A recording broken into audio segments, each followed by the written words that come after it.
Bismillahirrahmanirrahim. Assalamualaikum warahmatullahi wabarakatuh. Saya Henry Satrio.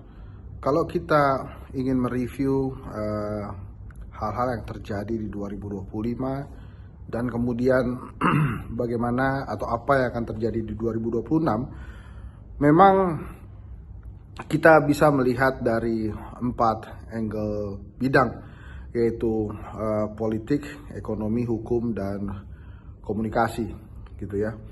Nah, kalau di sisi ekonomi dan hukum, saya yakin para ahli sudah bisa atau sudah memiliki catatan tersendiri. Di ekonomi misalnya IISG yang 8.600 lebih, kenapa kemudian tidak dirasa imbasnya ke masyarakat kelas bawah, kemudian ada harga-harga yang melambung tinggi, bagaimana kemudian gaya hidup kelas menengah yang merasa tertekan karena pengeluarannya 3 bulan terakhir meningkat, atau misalnya euforia Purbaya yang menggantikan Sri Mulyani sebagai Menteri Keuangan. Di satu sisi ada apresiasi dari masyarakat karena Pak Prabowo, Presiden, berani mengambil sebuah langkah untuk mematahkan mitos bahwa Menteri Keuangan harus dijabat oleh Sri Mulyani. Dengan hadirnya Purbaya yang dalam teori komunikasi menggunakan teori konsistensi kognitif, yaitu memberikan apa yang ingin didengar oleh masyarakat, seperti tajir bareng-bareng atau kita kaya bareng-bareng, itu bisa membuat dia dicintai. Tapi ya secara ekonomi masyarakat bisa merasakan apakah ada perubahan atau tidak, dan tentu saja tekanannya ada di pemerintah. Apakah di akhir 2025 atau awal 2026 ada perbaikan ekonomi? Tentunya kita tidak bisa menyampingkan bahwa pemerintah juga sedang disibukkan dengan rehabilitasi dan rekonstruksi bencana di Aceh, Sumatera Utara, dan Sumatera Barat. Tapi tetap ekonomi akan menjadi hal yang sangat diperhatikan oleh rakyat Indonesia. Di bidang hukum, selesainya KUHP dan KUHAP yang akan kemudian diimplementasikan pada 2 Januari 2026 tentu saja berimbas banyak pada penegakan hukum di Indonesia. Pemerintah nampaknya perlu memperbanyak sosialisasi KUHP dan KUHAP sehingga lebih banyak lagi masyarakat yang memahami dan mengerti, bukan saja tentang perubahan dan kontroversinya yang dimengerti, tapi bagaimana KUHP dan KUHAP itu bisa melindungi rakyat Indonesia dengan lebih komprehensif.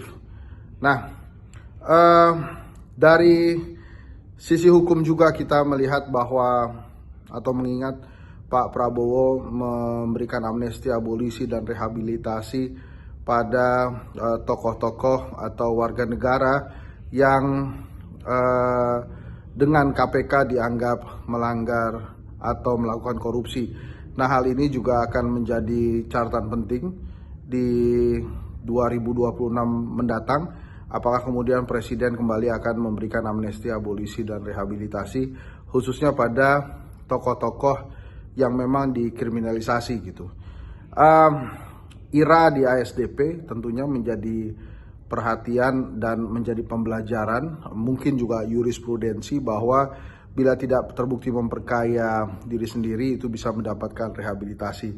Dan keyakinan saya dan menurut informasi yang saya dapat juga, banyak sekali dirut-dirut BUMN yang sudah divonis bersalah tapi tidak memperkaya diri sendiri. Ada di bidang perikanan, ada di bidang pelayaran juga. Nanti mungkin di 2026 case-case mereka bisa diangkat. Sementara overall di bidang politik, Presiden untuk kesekian kali kerap mengatakan bahwa dirinya tidak punya tongkat Nabi Musa, yang kemudian dipersepsikan bahwa hal ini menunjukkan bahwa Presiden menginginkan ada kerjasama bersama dengan rakyat Indonesia untuk melakukan pemberantasan korupsi dan perbaikan-perbaikan ketatanegaraan di Indonesia. Seperti yang sudah sering saya katakan, Pak Prabowo dengan 2 ujung tombak strategi politiknya, yaitu yang pertama merangkul semua, Kemudian yang kedua, memprediksi bahwa bila elit politiknya rukun maka pembangunan bisa dilakukan.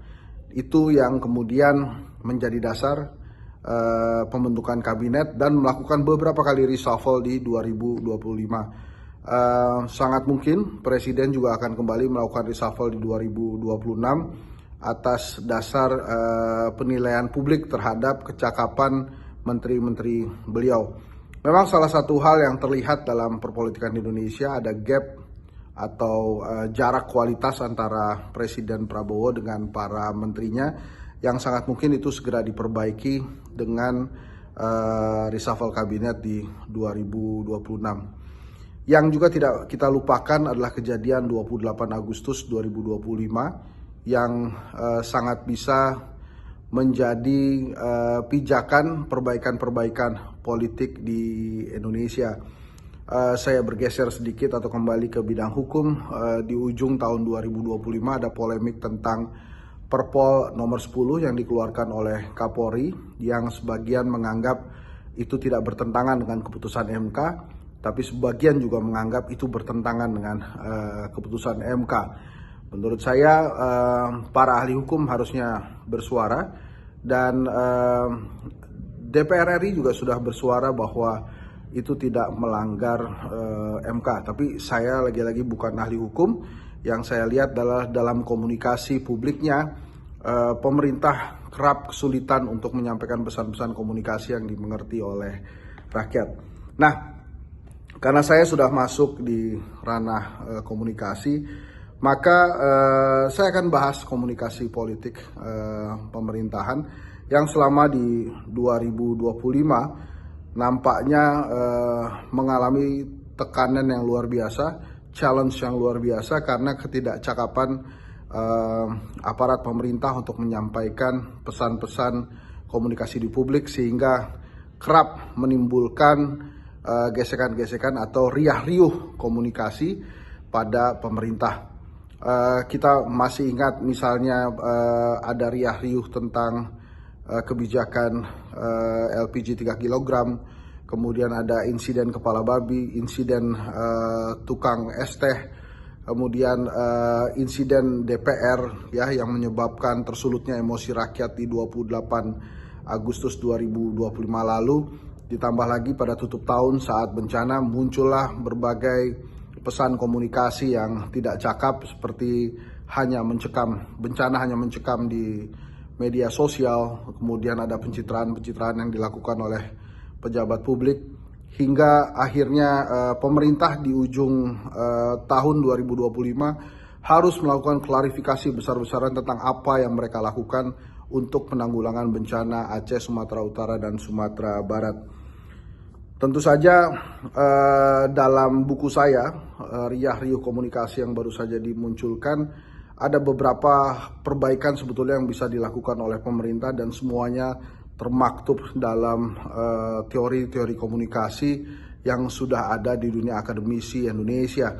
Salah satu hal yang saya garis bawahi, seharusnya para pejabat pemerintah bisa memberikan atau mengimplementasi salah satu teori komunikasi dalam kebijakan publik, baik itu dari Dan Nimo ataupun Harold Laswell yang menyampaikan bahwa harusnya pejabat itu mengerti posisinya, kemudian apa yang ingin disampaikan, kepada siapa disampaikan, dan tentu saja dampak dari penyampaian pesan komunikasi itu apa. Jadi dalam tahun 2025 atau selama tahun 2025, komunikasi politik dari pemerintahan menjadi sorotan yang luar biasa. Hebatnya memang Pak Prabowo mau pasang badan, dia katakan bahwa tentang komunikasi politik ini memang kesalahan saya. Dan dia melakukan banyak perubahan. Hari ini banyak sekali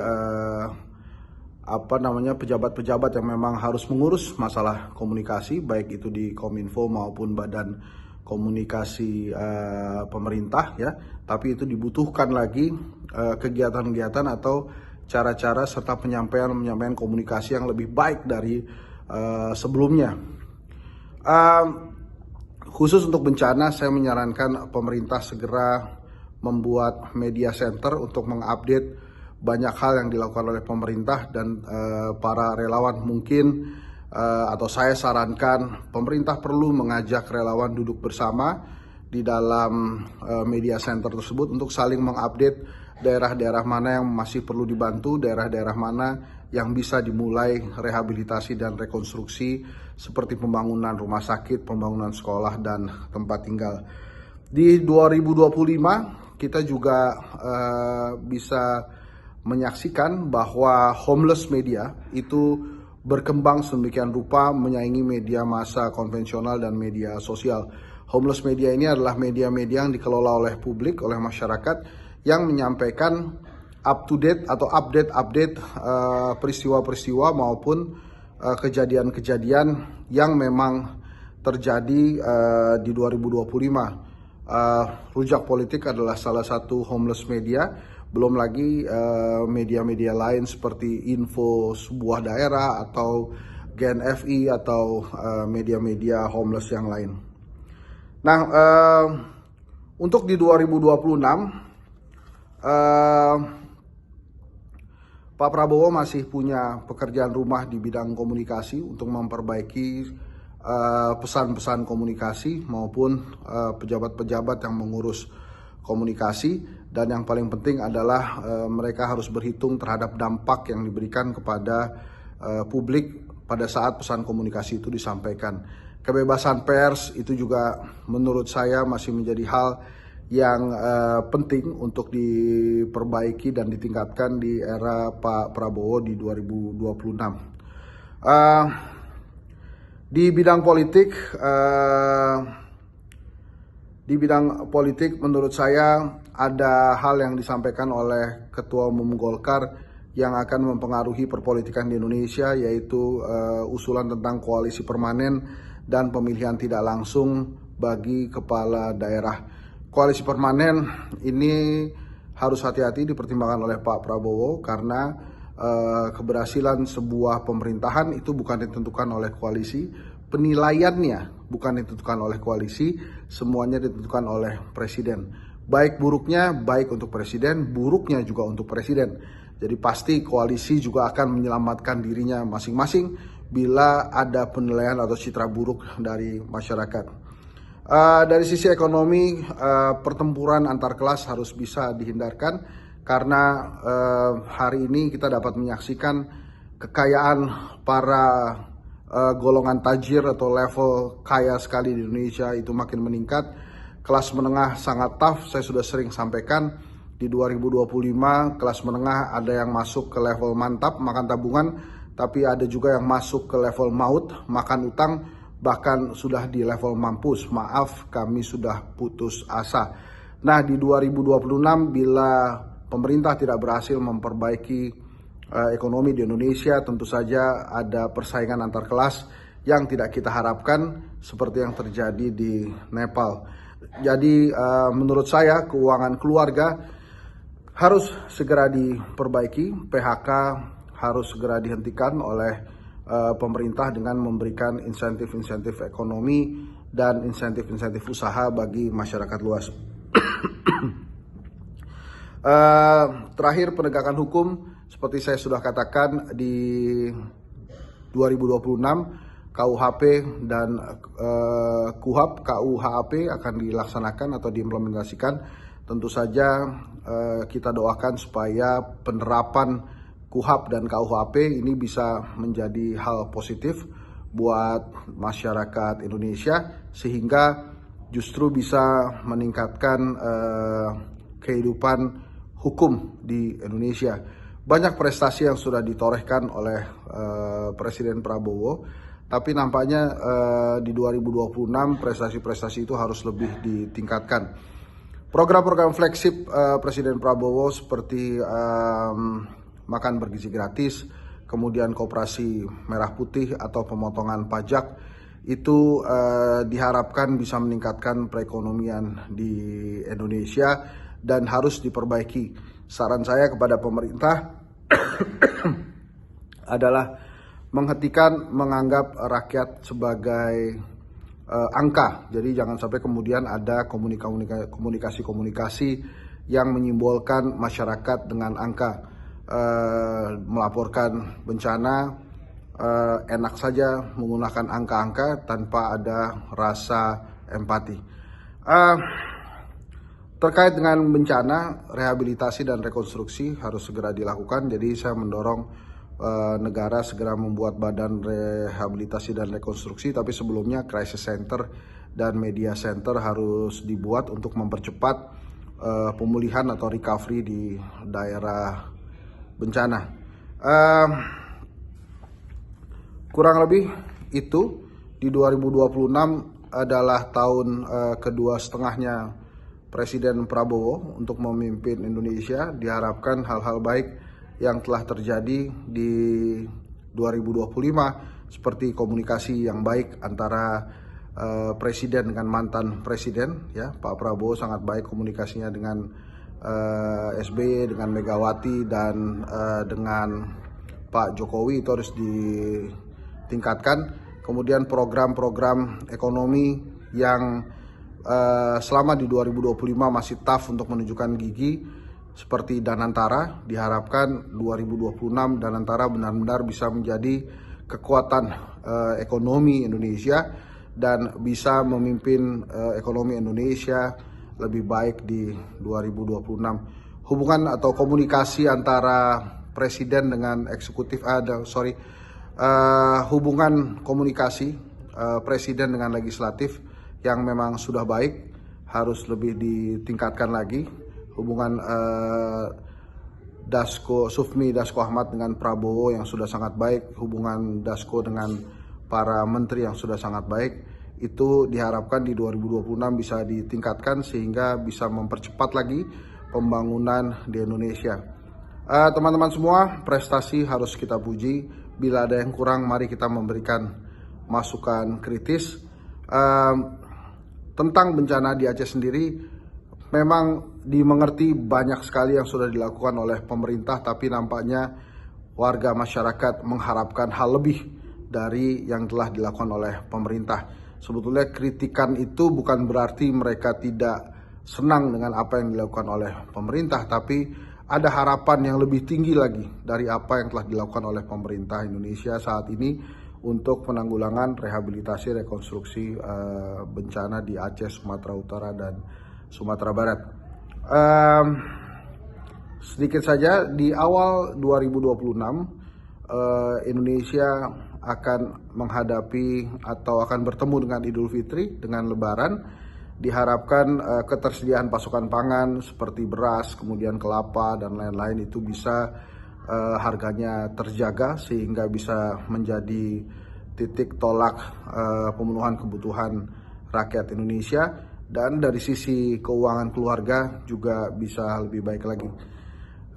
Jadi itu kira-kira, sekali lagi ada 4 titik atau 4 bidang yang menurut saya menjadi pembelajaran penting di 2025 dan harus ditingkatkan di 2026, yaitu bidang politik, hukum, ekonomi, dan komunikasi. Pekerjaan rumah terbesar menurut saya salah satunya adalah di komunikasi. Terlihat mudah, tapi bila salah menyampaikan pesan, damage-nya akan luar biasa. Oleh karena itu, silakan Presiden kalau ingin memperbaiki timnya untuk memperbaiki para pembantunya di 2026, karena sekali lagi baik buruknya pemerintahan itu Presiden, bukan para menteri, bukan parpol-parpol yang mendukung. Baik sebuah pemerintahan, prestasinya adalah prestasi Presiden. Jelek atau buruknya pemerintahan, lagi-lagi penilaian masyarakat adalah buruknya Presiden. Semoga Presiden Prabowo sehat selalu, bisa meningkatkan kesejahteraan rakyat Indonesia. Dan saran saya Pak Prabowo, sebelumnya saat Anda menjadi wakil atau saat Anda menjadi calon Presiden, Anda menulis buku tentang paradoks Indonesia. Saat ini sudah menjadi Presiden, saya mengencourage atau mengusulkan Pak Prabowo menulis buku tentang cita-cita Indonesia. Terima kasih. Assalamualaikum warahmatullahi wabarakatuh.